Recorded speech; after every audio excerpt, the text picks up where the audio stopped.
më pas u zhvendos në Kuba dhe jetoi për një kohë të gjatë së bashku me familjen e saj. Ajo është bekimi i dytë në familjen Çepani, së bashku me një motër më të madhe dhe një vëlla më të vogël. Ajo vjen nga një familje me vlera. Babai diplomat dhe ëma ka mbaruar liceun për piano dhe më pas ka studiuar filozofi. Për krah vlerave akademike dhe artistike që dy prindër shembullor trashëguan tek ajo dhe dy fëmijët e tjerë, vlera më e madhe që e harmonizon është dashuria. Dashuria për njëri tjetrin. Edlira kthehet në Shqipëri ku ndjek edhe studimet në shkollën Harry Fulls. Shkollën dhe momentet më të bukura ndoshta që ajo tregon dhe kujton për ato banka dhe ato korridore të cilat janë shënjuese për jetën e saj. Përtej murit të klasës së saj, sytë e Edlirës takojnë sytë e dashurisë së saj të jetës, sytë e Gertit, djalit ekselent në klasën paralele të shkollës, ku më pas ajo i hapi zemrën për të njohur shpirtin e tij të madh, duke u bërë kështu dy bashkëpunëtar të së njëjtës lloji jete. Dashuria e tyre ishte e rrallë, pasi Edlira gjeti shpirtin e saj binjak, por jeta e përballi atë me dhimbjen më të madhe që ajo kishte përjetuar ndonjëherë, humbjen e Gertit. Ajo sot ka gjetur forcë, kurajo, shpresë, ka gjetur dritë për të vazhduar një jetë pa Gertin. Edlira ka një rrugtim dhe një ekspertizë akademike si juriste në profesion, aktiviste, koordinatore në shumë organizata kombëtare dhe ndërkombëtare për të drejtat e njeriut dhe shoqërinë civile. Por jo vetëm. Ajo është një zë e cila bërtet gjithmonë për rendin dhe vlerat humane. Ajo është një shpirt i lirë dhe një grua që ka lindur me atributet për të bërë zhurmë atje ku padrejtësia dhe sistemi vendos heshtje. Për të folur për vlerat që Edlira mbart si nën, si grua, si bashkëshorte, si akademike por edhe si një njeri i rrallë dhe i mrekullueshëm, nuk mjaftojnë kurrë rreshtat për të shkruar apo letrat për të rrëfyer.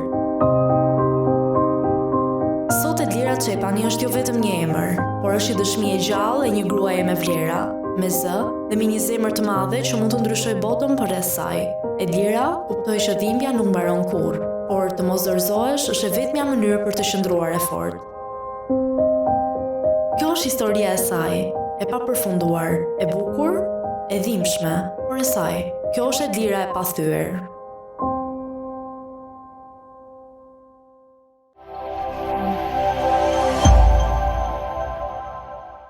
Përshëndetje dhe mirë se erdhët në këtë episod shumë të veçantë, siç e ndoqët edhe pak më parë, kjo është historia e saj.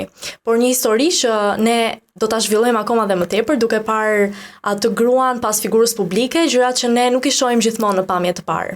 Kemi kënaqësinë të kemi të ftuar një grua që ka ditur të jetë zë, forcë dhe frymëzim për shumë njerëz.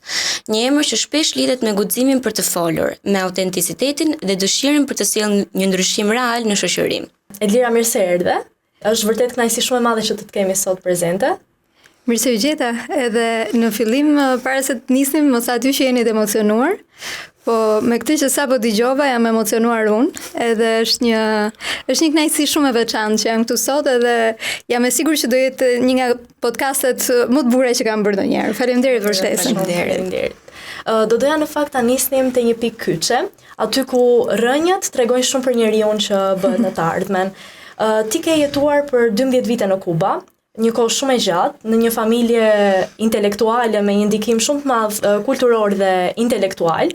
Babai diplomat dhe nëna e rritur me piano dhe e formuar në filozofi.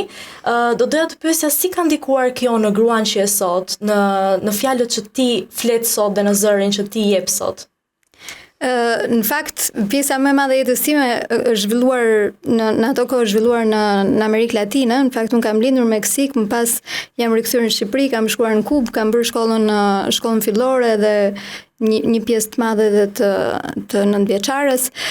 Familja, për mendimin tim, është gjithçka që e formson njeriu. Domethënë është shtysa e parë që ti merr për mënyrën se si e sheh botën.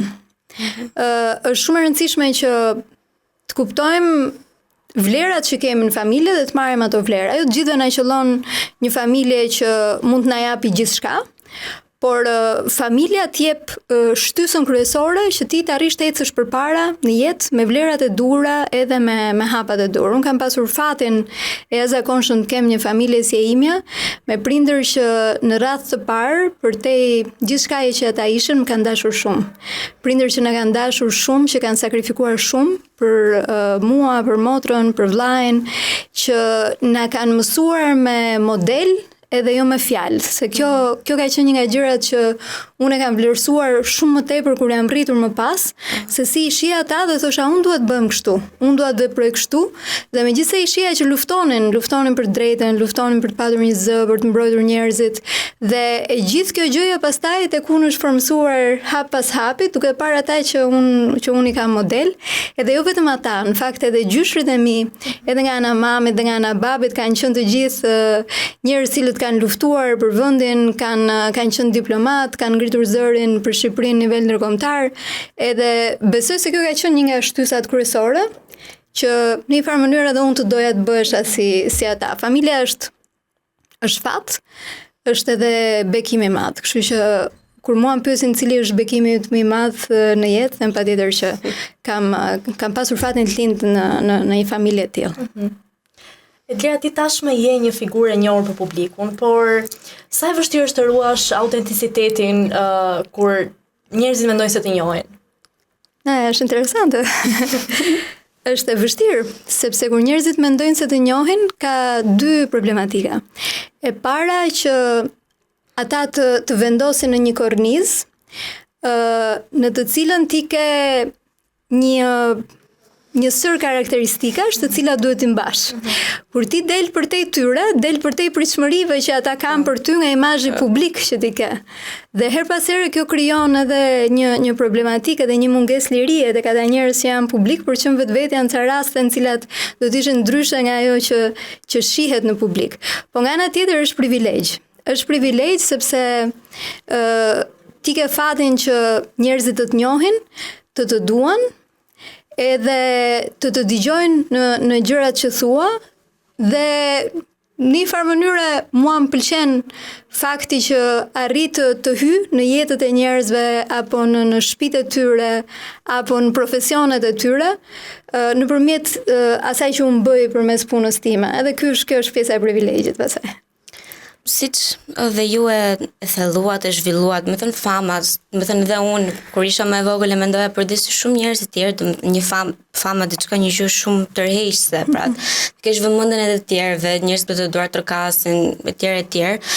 Por që pas fasadës famës, gjithmonë janë ato, më thënë, pritshmëritë e njerëzve, siç edhe ju e thatë, të qenurit në një kornizë, por që dua të di nga ju diçka më konkrete. Çfarë fitoni nga fama dhe çfarë, në thonjë sa humbisni nga të qenurit në famë? Unë jam një nga ata njerëzit që në kohët e sotme nuk fitojnë nga fama. Se ka ca që fitojnë shumë.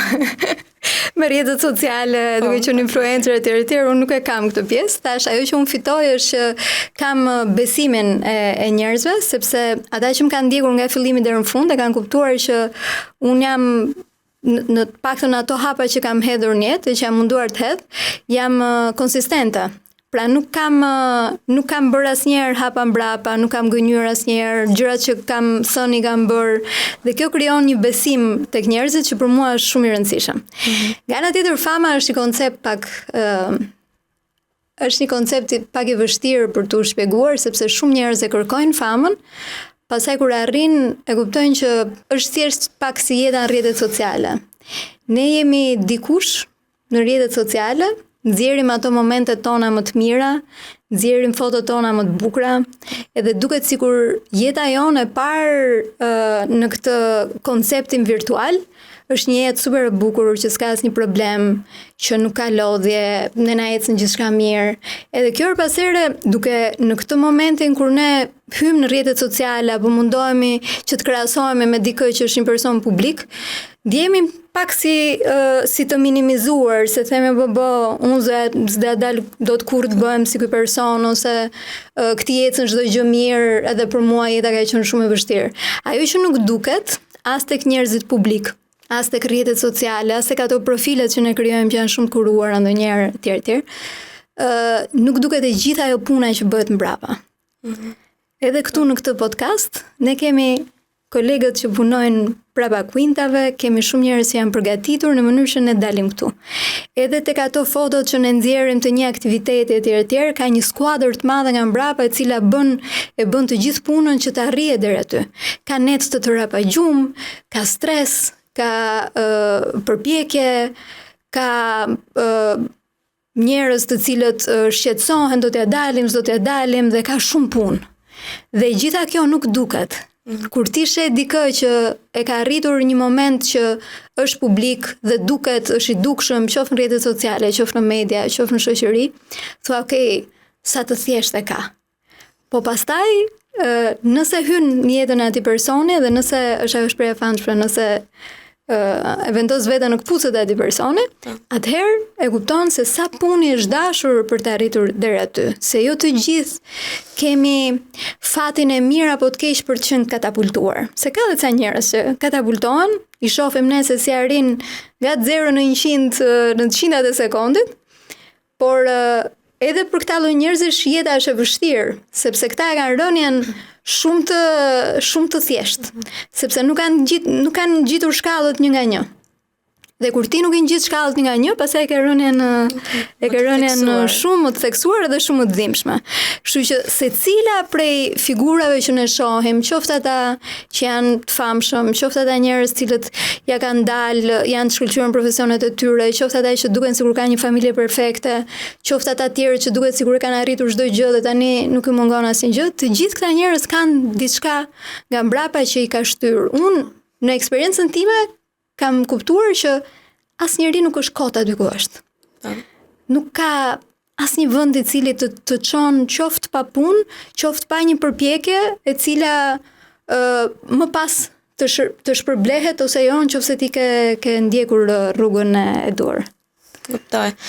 Dua të rikthehem pak tek fakti që ju keni lindur në Meksik dhe dua të di, jam kurioze të di si ka ndikuar kjo në mënyrën se si ju e shihni botën dhe në identitetin tuaj, fakti që keni lindur në një kontinent tjetër. Është interesante, kam lindur në kontinentin tim të preferuar. Edhe nëse do kisha lindur aty, do kisha të preferuar. Po në Amerikën Latine, sidomos në Meksik dhe në Kubë, se unë e njoh më mirë, ka dy gjëra që unë uroj t'i kem marrë prej tyre, nga karakteri, nga mënyra se si ata jetojnë jetën. E para është që për te gjithë halleve që kanë, se janë njerëz me shumë halle si të gjithë ne, me shumë problematika sociale, ekonomike, të gjitha gjërat. Ata zgjedhin që të shohin gjithmonë the bright side, anën pozitive të jetës. Pra hapin derën e makinës, hapin muzikën tek ajo e makinës edhe fillojnë kërcejnë.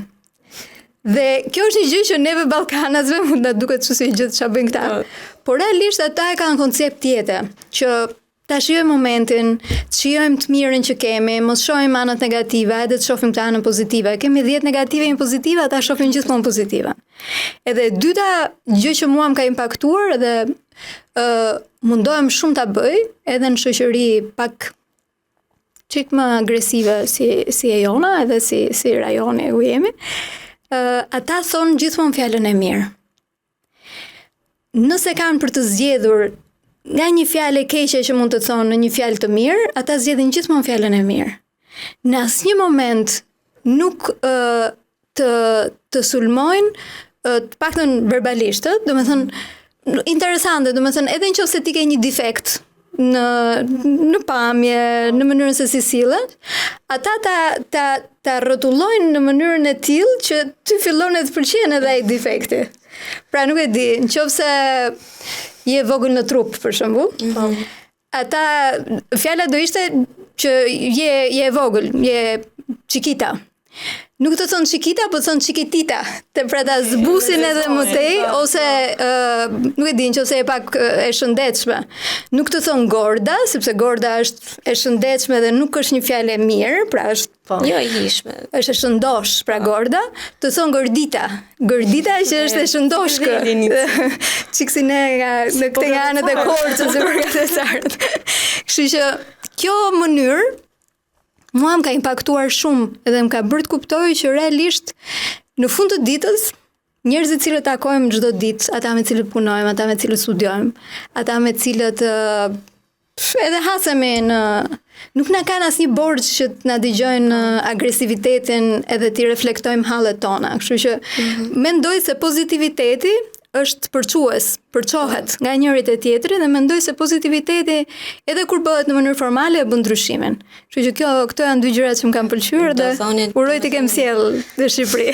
Do thoni domethënë që kanë një qasje më carefree, më jo rigjide siç mund ta shohim në shoqërinë tonë, por jo vetëm në mënyrën se si përballen me njerëz, por do thoni që e kanë për shembull dhe në punë ose edhe në aspektet e tjera, fushat e tjera të jetës. Keni hasur ndonjëherë? E kanë edhe profesionalisht. Mua më ka lidhur, megjithëse isha e vogël, timate lidhte puna me politikanët më të rëndësishëm atje, me figurat më të rëndësishme, me njerëzit cilët kisha mundësinë të takoja edhe unë, ishin njerëz mbi të gjitha. Pra ai mund të ishte presidenti, kryeministri, ministri, një profesionist, avokat i njohur, diplomat e tjerë, zgjidhnin që në rast të parë të ishin njerëz dhe të mos kornizoheshin nga profesioni dhe pozicioni i tyre i momentit. Se dhe këto pozicione her pas here na duken si të rëndësishme, po nuk e kuptojmë që janë momentale. Ti mund të jesh ministër sot, nesër si askushi. Po usolle sot në mënyrë arrogante, në mënyrë shëmtuar, çat ngelet nesër. Domethënë, e vetmja gjë që ne na mbetet nga momenti kur lindim deri në momentin kur vdesim është jemi njerëz. Humanizmi. Gjithë gjërat e tjera ndryshojnë. Njëri jemi fëmijë, pastaj jemi të rinj, pastaj bëhemi student, bëjmë ca hapa në jetë, dikush bëhet super profesionist, dikush super milioner, dikush se këtu jemi te Business University, kështu që jeni biznesmenët e të ardhmësh, dikush tjetër politikan, nuk e di, po në fund të ditës, nga fillimi deri në fund, gjëja e parë që duhet jemi është njerëz. Pastaj gjithë opozicionet e tjera shkojnë e vinë, janë gjëra që janë të kalimtare për mendimin tim. Kështu që edhe këtë ata e kishin interesante. Edhe nga ana tjetër më pëlqente kjo pjesa që janë shumë të afrushëm, por këtë gjë ne kemi dhe ne. Po, direkt përqafojnë, ne kemi shumë të theksuar me mikpritje, ne kemi pjesë të jetës tonë, të qenies tonë. Ata kanë afrimitetin me njerëzit, pa u njohur fare, janë shumë të afrushëm, shumë të dashur e tjerë, por këtë gjë e kemi dhe ne dhe kjo është për mendimin tim është një gjë shumë e mirë. Patjetër. Po. E në fakt dua të ngelemi pak te kjo pjesa e kulturave dhe ndryshimit.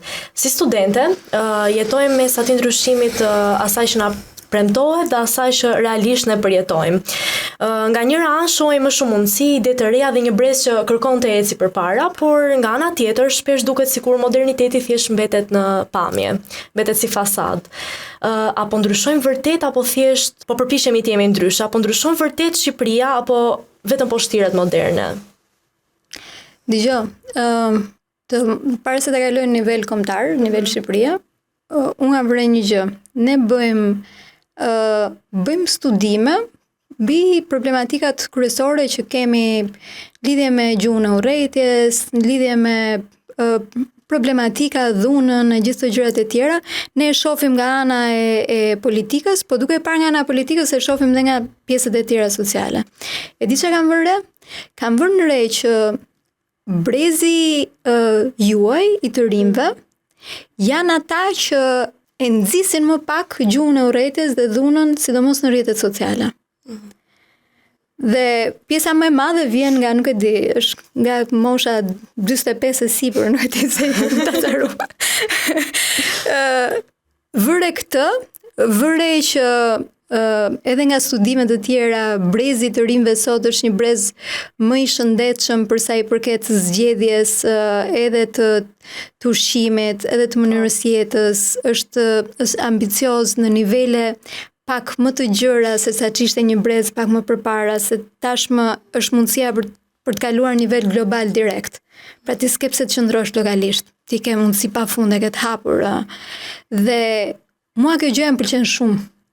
Dhe përtej gjithë atyre klisheve që thonë që një brezi thot tjetrit që ju jeni më të mirë se ne, se ne ishim më të mirë në kohën tuaj, ne çfarë bënim. Unë mendoj se ky brez është një brez që realisht mund ta bëjë ndryshimin. Është një brez që realisht mund t'i sjellë Shqipërisë një ndryshim që për cilin Shqipëria ka nevojë edhe në mentalitet, edhe në hapjen e mundësive të ndryshme, po edhe në zhvillim real. Pra, për mendimin tim, ky është një brez i cili ka idetë e qarta se çfarë duhet arri, ka shumë nevojë për të patur një busull të rëndësishme vlerash dhe modelesh. Edhe unë uroj dhe shpresoj që investimi që ne bëjmë për të krijuar modele të mira që më pas të jenë aty edhe të kuptohet që kjo është rruga dhe mund të ketë 100 rrugë të tjera, po njëra është rruga dur. Mund duket pak e vështirë, mund duket me çik më shumë sakrifica deri etj. Uroj që të arrim të lëm të paktën këtë lloj modele, secili në atë gjën e vet të vogël që bën, pa kështu xixa dhe gjëra të mëdha, secili në atë gjën e vet të arrit të lër modelin që më pas ky brez i cili vjen me dije, me informacion, me ambicie, me të gjitha gjërat që nuk i mungon asgjë, ta ketë rrugën e hapur për ta bërë realisht ndryshimin. Unë e mendoj kështu. Na vjen mirë që mendoni dhe ju që jeni në brez tjetër, që domethënë përpjekjet nuk janë për asgjë, por me vërtet këto përpjekje duken dhe në një palë tjetër që ka patur një, sa themi, upbringing ndryshe nga ne. Kjo gjë më pëlqen. Por ndonjëherë, ndoshta për ta prishur pak këtë bukurinë e kësaj shpesh ndjehemi edhe të zhgënjur pozitiv. Ndjehemi edhe të zhgënjur nga gjithë kjo që po ndodh dhe më duket sikur ndonjëherë nuk do mundemi të bëjmë dot gjë, thjesht mund ta gjejmë mundsinë jashtë, jo këtu. Më duket sikur jemi edhe të kufizuar në një farë mënyrë. Është e vërtetë edhe kjo gjë patjetër, jo vetëm juve, të gjithë ndonjëherë ndjehemi të zhgënjur edhe ndonjëherë edhe unë mendoj se unë jam një nga ata njerëzit që ka zgjedhur të kthehet në Shqipëri. Mbas shoqëreku tjetës jashtë, kam vendosur të kthehem dhe ndonjëherë kam këtë dilemën, them do më falenderojnë fëmijët e mi apo do më shajnë që u ktheva. Megjithatë, unë e them shumë shpesh që e para është që çdo gjë ti e ke më të vlefshme kur e bën në vendin tënd. Kjo është eksperjenca ime apo edhe shumë njerëzve që janë në diasporë. E para kjo. E dyta, patjetër që ka problematika pafund. Mungesë meritokracie, ka pengesa, barriera fare pa lidhje që ti nuk i kupton dhe thua po pse më ma vuri këtë barrierën, ç'ai bëra? Kupton? Dhe ka paragjykime të tipit ti je shumë e re në moshë, ti tjetra e shumë e zgjuar se ç'duhet. Ti je me kapacitete më të larta se që duhen Shqipërisë. Dëgjojmë nga këto gjëra. Ti s'merr vesh, ti kështu, ti ashtu. Dhe janë shumë gjëra që të zhgënjejnë, edhe që të bëjnë që ti ndonjëherë të mendosh që ja vlen apo s'ja vlen. Po. Dhe unë jam një nga ato njerëzit që mendoj se eksperiencat jashtë janë shumë të rëndësishme. Nuk mendoj se nuk duhet ikur fare dhe duhet qëndrojmë këtu lokalisht në mënyrë këmbgulse etj. Unë mendoj se ne duhet shkojmë, ju duhet shkoni, të shihni se çfarë bëhet dhe të sillni eksperiencat më të mira që andej. Sepse Shqipëria ka mëson gjëra të reja, ti shef realitetet të ndryshme dhe janë shumë të ndryshme. Dhe shef se si funksionojnë gjërat në mënyrë që të jenë meritokratike, në mënyrë që të jenë funksionale, në mënyrë që të jenë gjithë të kenë shanse të barabarta dhe fitoft më i miri, dhe pastaj nëse këtë gjë e sjell këtu, i ke bërë dhe vetes një nder, po edhe të gjithë kombit një nder duke qenë një model. Është proces i lehtë, nuk është fare i lehtë. Se menduam dhe ne kur krijuam rrjetin e studentëve shqiptar në botë, ishte një nga organizatat e para rinore, mbaj mend në atë kohë, 2004. Shumë vite më parë. Ne duket vetja shumë të moçëm, po që në 2004 ne krijuam këtë rrjetin i cili ishte rrjeti i studentëve shqiptar në botë, sepse donim që të krijonim një grup interesi të gjithë atyre të rinjve që studionin jashtë, po që kur ktheheshin në Shqipëri i gjenin të gjitha dyert mbyllur, se i thoshim ti ke ardhur, nuk kishin lidhje në Shqipëri, se kishin humbur lidhjen duke qenë jashtë, nuk ju njiheshe kontributi, se thoshim ja erdhët ju nga jashtë në këtë. Dhe menduam që ta bënim si një grup interesi. Kur e krijuam, e kuptuam se sa fuqi mund të kenë mund të ketë një grup njerëzish të cilët bashkohen për një kauzë caktuar dhe për të ngritur zërin për gjëra të caktuara. Jo vetëm për kauza të tipit të rëndësishme, po edhe për një grup profesionistës të cilët duan të arrijnë diçka në fushën e tyre. Ne për shembull bëm për herë të parë në Shqipëri, vendosëm konceptin e internshipeve, të praktikave të punës. Nuk e kishte asnjëri në atë kohë. Dhe ne shkonim te kompanitë, shkonim në administratën publike dhe u thoshim që do sjellim ca studentë, ca të rinj nga jashtë, cilët do bëjnë praktikën te jote. Ç'është kjo? Dhe disa prej kompanive nuk i bënin asnjë gjë, i thoshin shkon në shtëpi s'ka merak se mos ke merak se ta japun certifikatën. Shkonim ne u thoshim prapë që dëgjoj se nuk është puna, ata nuk vinë për një certifikat, puna është të punojnë realisht, shohin ambientin e punës, po kishte edhe nga ato kompani të tjera që thoshin faleminderit që na i sollët, sepse ata na sollën ca ide të reja dhe ca ide ndryshe të cilat ne nuk i kishim. Dhe nga një program ishte interesante kur ti bën gjëra të vogla. Nga një program ishte interesante, nga 100 veta që ne sollëm, cilët ishin të sapo diplomuar jashtë vendit, 98 prej tyre kanë qëndruar në Shqipëri. Dhe janë sot në pozicione shumë të mira pune etj. Pse? Sepse kur ti u jep mundësinë të rinjve, atyre që janë jashtë, grave, vajzave, të gjithë njerëzve kur u jep mundësinë, u jep një shteg. Nëse ata e ndjekin pastaj apo jo, është zgjedhja e tyre. Por është shumë e rëndësishme që ti t'ja u japësh këtë shteg. Qoftë si një grupim të rinj, qoftë si një universitet, qoftë si një organizatë, apo qoftë edhe ajo që është më e rëndësishme me politikat e dhura, pastaj që janë shtetërore. Gjithmonë mundësive të reja është gjëja e parë. Kjo është një gjë e cila duhet kërkuar në mënyrë konstante. Jo se tani ka më pak, tani ka më shumë, po duhet kërkuar edhe më shumë. Aty ku shohim që gjërat ecin edhe s'na pëlqejnë. Pse mos e kërkojmë? Po. Tani le ndalemi pak tek ty personalisht sërish. Në gjithë të rrugtimin tënd, cila ka qenë një sfidë e heshtur që ty të ka formuar më shumë? Sfida e heshtur ka qenë gjithmonë kjo lufta me veten edhe me gjithë ata që kam në rrotull, që më thonë ç'të duhet ty që flet për çdo gjë. Në Shqipëri kemi këtë problemin që kur ngrem zërin për ndonjë gjë, ai tjetri i cili ti ja vën pa gabimin, problematikën, e merr personale. Dhe kur e merr personale të lufton personalisht. Tani kjo pjesa e karakterit ose e vendimit që ti merr për t'i thënë ca gjëra që janë gabim, të krijon problematika shumë llojshme në Shqipëri. I ngelet hatri një ministri se ti thua që s'ka mjaftueshëm investime për sipërmarrjet rinore. I ngelet hatri, pse ma theti mua këtë gjë? I mbetet hatri, nuk e di, një qeveri e të tërë, nëse ti thua që unë do bëjmë protestë sepse çmimet e naftës janë shumë të larta për shkak. Një. Ose i ngelet hatri njerëzve pse ti ndihmon organizatat të cilat punojnë për të drejtat e kafshëve ndacake, pse merrni me këto e pse s'merrni me njerëzit.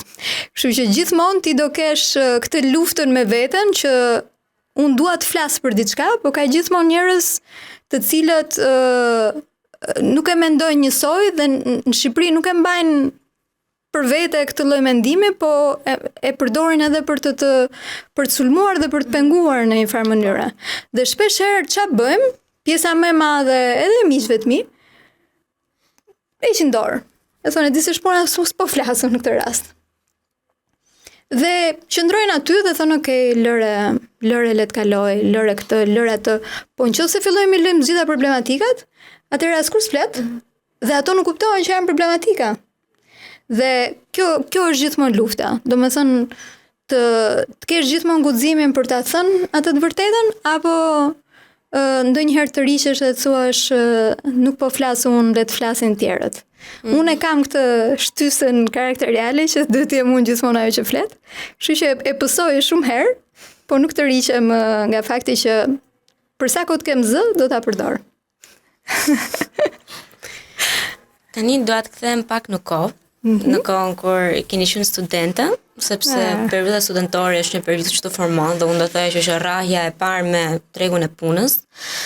Pra, por është edhe një kohë të thoya eksperimentale, pra kur ke shumë ëndra, kur edhe rebelohesh pak nga pak, ose kërkon veten, kërkon ambicien tënde dhe dua të di më shumë si e kujtoni ju veten kur keni qenë studente, keni qenë ambicioze ose rigjide, e qetë, si e mbani mend veten në atë periudhë? Kur të këtë pjesën që më duhet tërësisht pa sens, që ne qanim kur na vinin 9, do nuk e di pse ishte tani nuk e kuptoj, do kur merret në 9 ishim ishte përmbysur bota. Eksperienca ime është pak e fragmentuar sepse duke ndruar shtete, unë kam ndruar edhe sisteme arsimore. Edhe duke ndruar sisteme, jam konfuzuar në çik në atë momentin e parë që duhet shkoja nga një sistem tek tjetri. Për shembull, nga gjimnazi në shkollë të lartë, unë shkoja nga Harry Fulci, i cili ishte një shkollë e cila ishte me sistem amerikan, të bërës praktike të tjerë, biznes, e gjithë të gjërat, tek një universitet i cili kishte të jepeshin 6.000 faqe për një provim. Pra ti duhet studioje 6.000 faqe që t'jepje një provim të vetëm. Pra ishte nivel super teorik, edhe sepse ishte juridik, po edhe sepse ishte, pra mënyra se si mendohej studimi ishte në bazë të nxënjes të volumit të madh teorik. Edhe kjo mënyra unë e mbaj mend që s'm ka pëlqyer asnjëherë. Mua më pëlqejnë gjërat praktike, ato që t'japin eksperiencë në terren, ato që realisht i mëson ca gjëra edhe i mban mend, se mund të mësosh 6.000 faqe për një provim, po tashi unë nuk është se mbaj mend ndonjë nga ato. Kështu që eksperienca ka qenë kjo. Gjëja që ne na kanë thënë në ditën e parë të fakultetit, ne ishim 500 veta në klasë. Unë kam një defekt vogël që arse e di, që pas here jam e vonesë, sepse bëj shumë gjëra njëkohësisht edhe shkoj se isha edhe sot që këtë podcasti prandaj. Dhe sa herë shkoja me vonesë, përfundoja unë dhe një grup njerëzish tjerë që uleshin te shkallët, se s'kishte më vende. 500 veta ishin në një sallë. Dhe na kanë thënë dy gjëra në ditën e parë, mbaj mend që ka qenë profesori drejtës penale. Tha, e para tha, kjo s'ishte e bukur. E para tha, gjysma prej jush tha, nuk do ta kalojnë vitin e parë, tha, do mërziten nga kjo shkolla, tha, dhe do e linin mes. Roshit e shokishte.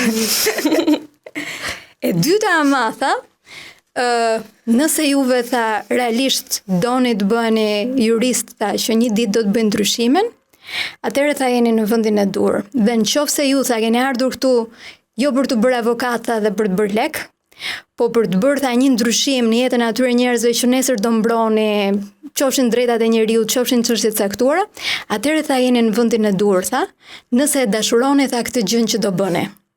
Okej, tash mirë. Kjo dyta më pëlqeu.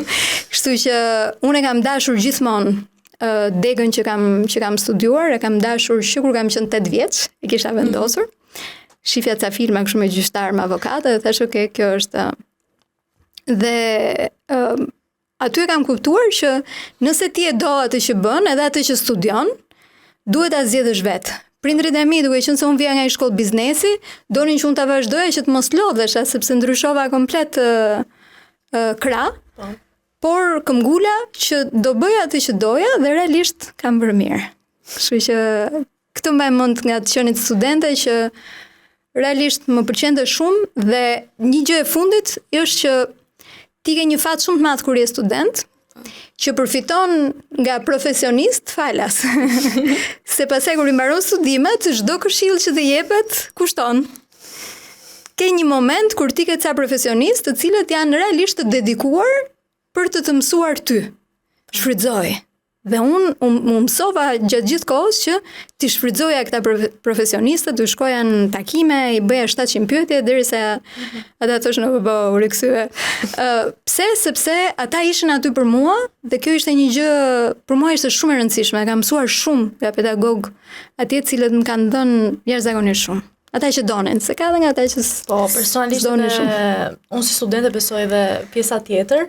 Kemi fatin e madh që jemi këtu sepse na janë dhënë shumë mundësi në këtë universitet, na janë dhënë shumë mundësi që ne të përfshihemi në fusha në mënyrë praktike, të përfshihemi në internshipe, të marrim shumë eksperjenca, gjë që na kanë ndihmuar më shumë dhe është një nga gjërat që e vlerësoj shumë këtu tani.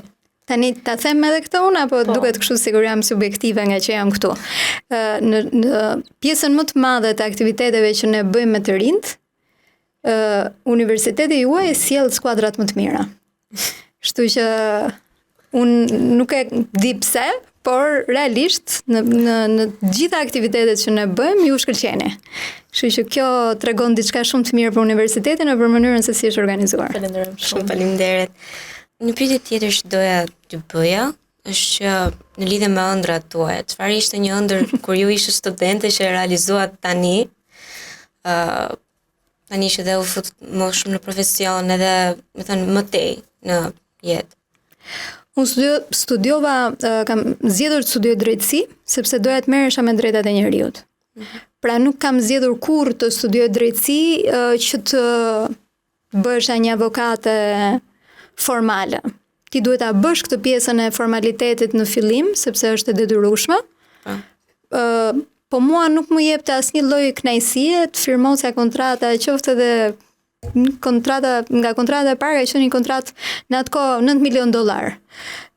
Që firmosej mes dy klientëve, kolegët e tjerë avokatë ishin kështu wow, çka kemi bërë sot, të bëjmë na këtë, unë isha kështu, më mirë se lek janë.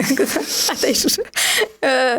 Dhe një moment caktuar nga gjitha ajo karriera e avokatisë me kontrata të mëdha, me biznese të mëdha, nuk e di, privatizime bankash, kompanish të mëdha telefone etj.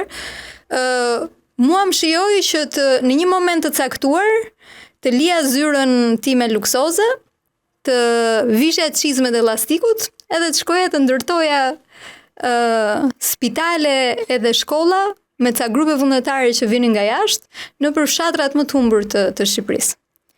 Kështu që dy gjëra ka në karrierë që njeriu duhet t'i ketë parasysh. E para, se është bërë dhe si kështu dhe në rrjetet sociale, të bëj gjën që do.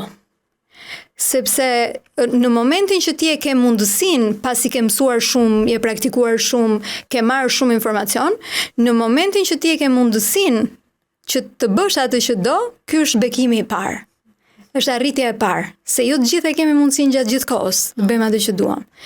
E dyta është që atë gjë që bën, ta bësh me kënaqësinë të dhënit një lloj kontributi, pra paktën unë e shoh kështu, se sa thjesht me kënaqësinë të bërit një punë 9-5 edhe ta mbyllim me aq. Kështu që këto gjëra unë mendoj se i kam dashur edhe i kam arritur. Me shumë sakrifica, sepse liria të kushton. Liria kushton shumë.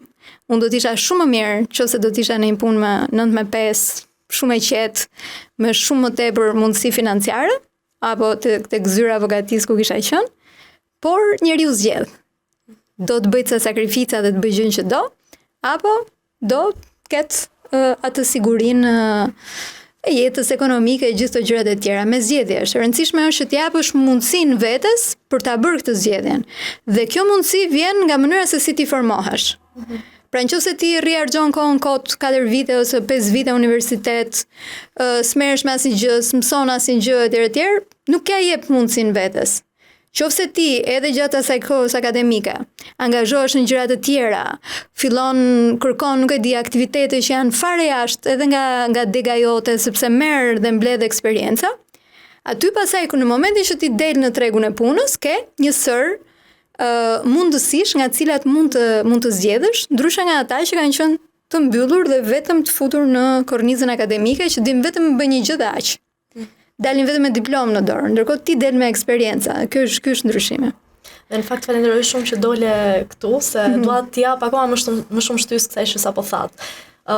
Sot flasim shumë për suksesin, për shtatjen apo ecjen me kohën, por çfarë po formojmë, çfarë po edukojmë realisht? Individ të lirë apo thjesht njerëz që përshtaten?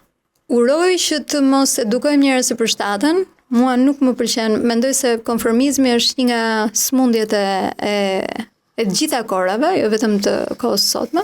Sot bëhet në mënyra nga më të ndryshme të shme thjesht, konformohesh edhe të shkosh me rrymën, sepse ti ke edhe shtysa të cilat nuk i ke patur më përpara. Uroj që të mos, nëse do t'isha unë një pedagoge, apo dikush që influenconte dhe frymëzonte të rinjt, do t'i frymëzoja gjithmonë për të qenë antikonformist, edhe për të zgjedhur, për të bërë realisht ato gjëra që i nxisin të kuptojnë që duan të bëjnë një ndryshim, duan të arrijnë diçka, edhe nëse gjithë bota pjesa tjetër është kundër. Nëse ti mendon se është e drejtë, bën një kontribut, është diçka që ja vlen bëje. Domethënë për mua, unë kam qenë në familjen time, konsiderohesha gjithmonë pak si kontrapedal. Po më ka pëlqyer kjo gjë, edhe thash më ka lodhur, po nuk më ka zhgënjur asnjëherë, sepse kam bërë gjithmonë gjëra që kam dashur dhe kam thënë gjithmonë gjëra që kam dashur. Me gjithë sakrificat, patjetër edhe problematikat pasuese. Duke e lidhur pak dhe me profesionin tuaj si aktiviste, dua të di çfarë ju revolton më shumë në shoqërinë shqiptare. Se gjëra ka që më revolton. Një nga gjërat që më revolton më shumë është normalizimi që ne i bëjmë dhunës në të gjitha aspektet e veta. Edhe dhunës që u bëhet psikologjike, që u bëhet fëmijëve që në momentet kur lindin për të qenë brenda kornizave, për të sjellë në mënyra të caktuara, për të mos folur, për të mos patur zërin e tyre, deri tek ajo dhuna që u bëjmë të rinjve, duke mos u dhënë mundësi, duke i vendosur barriera, e deri tek dhuna që na vjen si diçka normale, si shprehje pushtetit në njëri tjetrit. Gjëja që mua nuk më pëlqen dhe më revolton shumë, është që ndonjëherë neve harrojmë dhe kthejmë në diçka normale faktin që dikush që ka më shumë pushtet se sa ti, qoftë për shkak të moshës, pozicionit e shumë gjërave të tjera, jepet e drejta edhe nga shoqëria që të shtyp në të gjitha format. Mua kjo gjë nuk më pëlqen, edhe nuk e kam duruar dot kurrë. Neve e pranojmë këtë gjën edhe themi po mirë mos e kshu shoqëria. Burri është më i fortë se gruaja e ashtu, profesori më i fortë se nxënësi, politikani më i fortë se qytetari, prindi më i fortë se fëmia. Për mendimin tim, pushteti duhet përdorur për të bërë mirë, jo për të ndjerë më i fortë ndaj më të dobtit. Unë mendoj se dikush që realisht do të jetojë në mënyrën e duhur, është ai dikushi që i merr ata njerëzit rreth vetes që i ka më të dobët, i jep dorën dhe i ngre lart. Sepse për mendimin tim, një shoqëri në cilën dikush është shumë keq dhe dikush është shumë mirë, nuk është një shoqëri e shëndetshme. Sepse kjo dhuna, këto problematikat, këto padrejtësit janë një cikël vicioz, i cili ndërkohë që ti jeton diku të prek sidoqoftë. Ti mund ta mendosh veten se je imune dhe thua, s'mdodh mua ose s'ka problem ata atje jashtë qytetit apo këta këtej brenda qytetit apo ata fëmijët edhe ne të rriturit. Jo. Çado lloj padrejtësie që ndodh të prek. Kështu që gjëja që më revolton mua ndonjëherë është pikërisht kjo që ne normalizojmë këtë pjesën që më i fortë i ligjit xhunglës, ande këtej nuk ka ligjet të xhunglës i përdorim ndryshe në biznes, po është tjetër lloj ajo. Në radhë parë duhet të bëhemi njerëz dhe duhet të bëhemi njerëz cilët ngren njerëzit e tjerë dhe ndihmojmë njerëzit e tjerë në mënyrë që të ecin bashkë, se nëse shoqëria nuk ecën bashkë, nuk është e shëndetshme. Patjetër me pabarazit, me problematikat e veta, me zgjedhjet e veta, po duhet jemi në çik këtë pjesën. Njerëzit që heshtin për këtë, ndonjëherë mua nuk arrit dot ti përballoj. Pra mendoni që në shoqërinë tonë janë duke ushuar këto problematika apo domethënë do vazhdojë ai cikli edhe gjithmonë? Fatkeqësisht nuk mendoj se janë duke ushuar. Fatkeqësisht mendoj se kemi një problem të madh që largohemi çik nga vlerat edhe promovojmë ca gjëra që nuk janë të duhurat akoma në shoqërinë tonë sot. Ecën më shumë kjo, bën më shumë kjo, merr më shumë klikime, agresiviteti sesa nuk e di, dikush që thot diçka me mend, trendi është ky, bëhet kjo, del më shumë parate kjo gjëja, hajde nuk e di, të fusim në treg ca ushqime të skaduara, thjesht që të fitojmë ca lek më shumë, po s'ka problem se ato i hanë gjithë fëmijët e Shqipërisë. Edhe unë mendoj se integriteti është një fjalë të cilën ne po e kthejmë në një fjalë të huaj në Shqipëri, me vedije. Edhe për mua kjo është një nga problematikat kryesore. Nëse do të arrijmë ta rikthejmë integritetin dhe vlera të tilla si kjo sërish në mënyrën se si jemi dhe në mënyrën se si edukojmë, unë mendoj se aty duhet të jetë pika e kthesës për gjitha gjërat, edhe për dhunën familje, edhe për dhunën politik, edhe për problematikat e ndryshme, meritokracia e gjithë të gjërat e tjetra. Për mendimin tim, vlerat janë, investimit e vlerat është gjëja më kryesore. Pa çka se çfarë ju thonë të gjithë njerëzit, që këtu duhet të jesh i korruptuar, se ndryshe të konsiderojnë budalla, se po të jesh i drejtë ti nuk ecën përpara, se nuk ja del me drejtësi, se do korruptohesh patjetër, nuk është e vërtetë. Këtë gjë më thanë mua në momentin e parë që hyra sidomos në tregun e shoqërisë civile. Më thanë, nëse ti nuk je përqindje, nuk do marrësh asnjë projekt. Se kështu është tregu. E kanë bërë gjithë, do bësh dhe ti. Jo, i thash, do ta bëj. Edhe nuk e bëra. Nuk mora 10, mora 1. Kolegë të tjerë mund të kenë nga 10, mund të kenë nga 20, mund kam 1. Me atë 1 e bëj ndryshimin, kaq më duhet. Kështu që edhe pak vetë të luftojmë për vlerat, po edhe të mundohemi që sa më shumë t'ja kërkojmë shoqërisë si model edhe t'ja kërkojmë si standard. Ne duam këtë gjë sepse këtë duam, kjo vlen. Edhe duhet t'ja kërkojmë pak, se ndonjëherë edhe strukemi në ato këmbanat tona të qelçit edhe themi të bëhet çat bëhet ande jashtë, po kjo nuk është gjë e zgjuar. Në fakt në shumë vende sot gratë ende përpiqen edhe punojnë dy fish për t'u marrë seriozisht edhe për t'u dëgjuar në të njëjtën peshë. E ndërkohë kur një grua arrin të ngrejë zërin, bëhet ose hap një rrugë edhe për gratë e tjera. Në një vend ku shpesh zëri i grave minimizohet, si ja dole të jesh një zë që dëgjohet?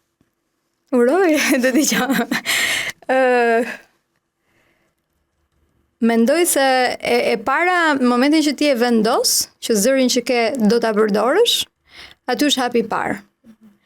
Dhe momentin që ti realisht beson se gjëja që po thua është e drejtë dhe mund të sjellë një ndryshim, është hapi i dytë.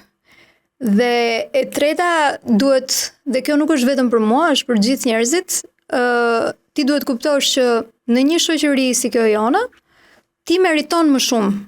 Edhe kur e di e vetëdijshëm që meriton më shumë, edhe arrin të kërkosh më shumë. Dhe kjo është një vetdije që të vjen hap pas hapi, po dhe me njerëz që ta edukojnë. Mua ma kanë edukuar këtë gjë. Edhe brenda familjes time, ne kemi qenë të gjithë me drejta të barabarta, jemi trajtuar njësoj, jemi dëgjuar njësoj dhe jemi dëgjuar për vendimet të cilat merrte familja. Dhe që në atë moment unë jam formuar në mënyrë të tillë që në vendimarrjet ndryshme, qofshin që më prekin mua si qytetare, qofshin më prekin mua si profesioniste, si pjesë e zyrës, si pjesë e një grupi, duaj që të dëgjohem sepse jam mësuar në këtë mënyrë. Dhe kjo duhet të jetë një mënyrë edukimi që nëse se bën familja, duhet ta bëj shkolla. Duhet ta bëj shoqëria. Dhe kjo është pjesë e rëndësishme, besoj, e të ngriturit të zërit. Nga ana tjetër po, është shumë e vërtet. Shpesh na duhet punojmë dy fish, të marrim atë karriken edhe ta ulim te tryezat, ta vendosim tek tryezat ku nuk ka asnjë karrike për ne, po kemi dy zgjedhje. Ose do rrim te cepi, edhe do mbajmë atë cepin që na ka caktuar shoqëria, edhe tradita dhe gjithë ato gjërat. Edhe pushteti, se nuk lëshohet kollaj edhe pushteti, për ne që punojmë sidomos me politikën, po edhe në përgjithësi, edhe në biznes është problematik. Ose do marrim një karrike dhe do ta vendosim vetë me forcë në ato tryeza ku merren vendimet. Është vendimi yni. Nëse ne rrim te cepi, do ngelemi gjithmonë te cepi. Nëse fillojmë avash dhe afrohemi dhe kërkojmë që të flasim, të kemi zë, të dëgjohemi etj, avash do dëgjohemi dhe thash, pastaj ti avash krijon dhe besimin. Dhe besimi fillon të bën edhe më të fuqishëm. Duke e thelluar më tej pyetjen e mëparshme, cila është një kallësh që do të vazhdoni të luftonit edhe po ti mbetesh të vetëm? Shumë prej tyre, për gjëra të cilat unë besoj kam luftuar edhe vetëm. Para disa vitesh, pati, ndoshta ju se mbani mend, po pati një problematik në shtëpinë e fëmijëve jetim në një nga qytetet e Shqipërisë. Pati një skandal ku u tregua se ata dhunoheshin, nuk kishin drejta, pati një problematik. Dhe nuk është fusha ime. Unë nuk jam eksperte në atë fushë në një farë mënyre. Prita një 2-3 ditë se mos ndodhte diçka, se ky ishte një skandal shumë i madh, ishte një dhimbje që edhe tani kur e kujtoj dhe kur e them është një dhimbje e jashtëzakonshme, domethënë të dhunosh fëmijët e cilët janë vetëm në botë, nuk mendoj se ka një gjë më të keqe se kaq. Dhe u zgjoa mëngjes dhe thash, okay, do bëj një gjë. Do vura një status në Facebook në atë kohë dhe thash, unë nesër në orën 17 do dal tek piramida e vetme dhe do të protestoj që kjo gjë të mos ndodhi më, jo vetëm atyre fëmijëve atje, po asnjë fëmijë në Shqipëri. Dhe ishte realisht një kaos për cilën unë isha vendosur që do dilja vetëm dhe do rria vetëm në shesh. Edhe do ta vazhdoja vetëm me çfarë do lloj force dhe fuqie që kisha. Si duhet statusi për hap, dhe ajo ishte një nga protestat ose mbledhjet më të mëdha që ishin parë ndonjëherë brenda një dite.